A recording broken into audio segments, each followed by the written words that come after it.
the interview portion of our show. And today I have with me sophomore psychology major Samara Bell. How you doing tonight, Samara? I'm doing good. So, Samara is a returning interviewee, but this time, instead of just the usual interview segment where I ask random questions or questions about the person and their craft, today I'm mixing up the interview portion with the Clear the Air segment. And this time it's called For It or Against It. So I've come up with 7 controversial topics, and Samara and I had to either flip a coin to choose if we're going to debate for it or against it. This can assist anybody who's on the debate team, or if you need to broaden your horizons and have an open mind and be able to debate and talk about different things on each side of the spectrum. So are you ready, Samara? Yes. All right. For number 1, the topic is anybody being able to have guns. I'm against it, and Samara is for it. So would you like to start, or would you like for me to go first? You can go first. Okay.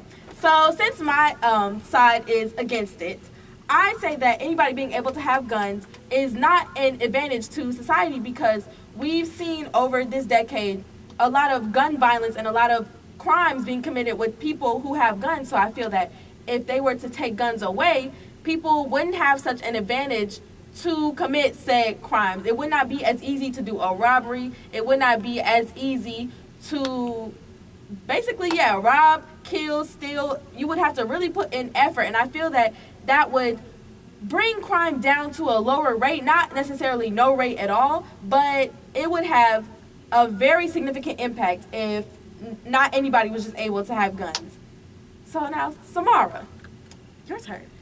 Okay, well, from my standpoint, since I'm for it, I would say that having the ability to have a gun would probably be a good thing, only because people hunt, and more so the conceal and carry, where you can only use it if you really have to use it. If it was for self-defense, or if it was for if you did get robbed, or if you did, had nothing else to use, I would feel like it would be kind of a safety thing, not more as you going around and shooting everybody. It would just be more as a safety thing, to where like you had to do it only for emergencies only. So your standpoint is based on protection and defense, Yes. rather than everybody go and shoot at everybody. Yes. Okay. I see where you're coming from. All right, topic number 2, the death penalty. I am for it, and Samara is against it. So I guess I'll start again.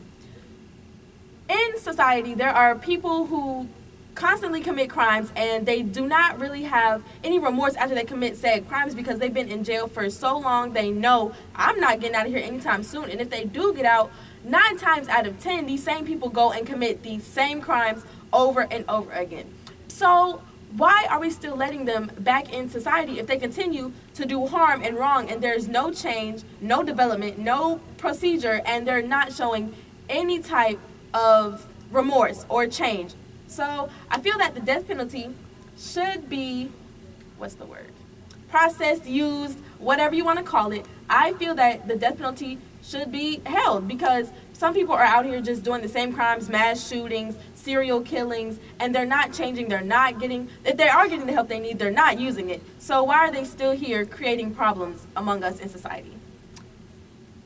Well, since I'm against it, I would say that there are a lot of cases where someone could be convicted innocently.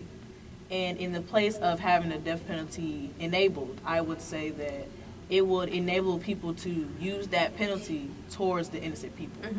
Like if you give someone 25 years to life and you know you're not getting out, and they're in there innocently, I feel like giving them the death penalty would be wrong.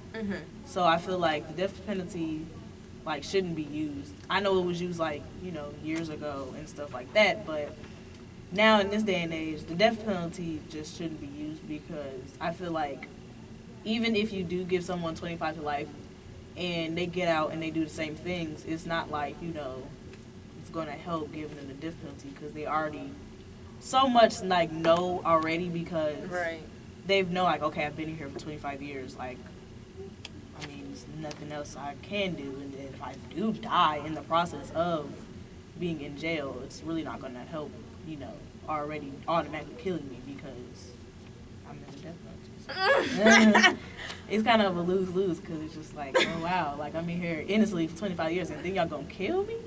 Like, it's kind of wrong. Like, I wouldn't want to get convicted. I hear what you're 25 saying. years, and then I sit there, oh yeah, death penalty, because that's our procedure. Wow. Okay, number 3. Euthanasia and physician-assisted suicide. For those who don't know, euthanasia is the process of putting someone out of their misery if they're not healing right, if they've been in a coma for too long. That's the process that doctors use when they just put someone to sleep, basically.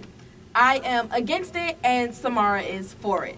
So I am against euthanasia and physician-assisted suicide because although you may feel that someone is not going to get better, you never know what kind of miracle could be performed on them. You never know what God could do for them. You never know what could happen, because doctors have seen it time and time again when someone who they thought was just dead, in the grave, 6 feet deep, was not going to make it, and the next day they were fine, they were talking, they were awake, and they have no explanation for it. So I feel that euthanasia and physician-assisted suicide should not happen, should not be legal, it should not be here. Samara? Well, since I'm for it, I guess I have to say something positive. So I guess, from my standpoint, I would say, let me go to animals. Okay, so like when you're at the veterinarian and you see your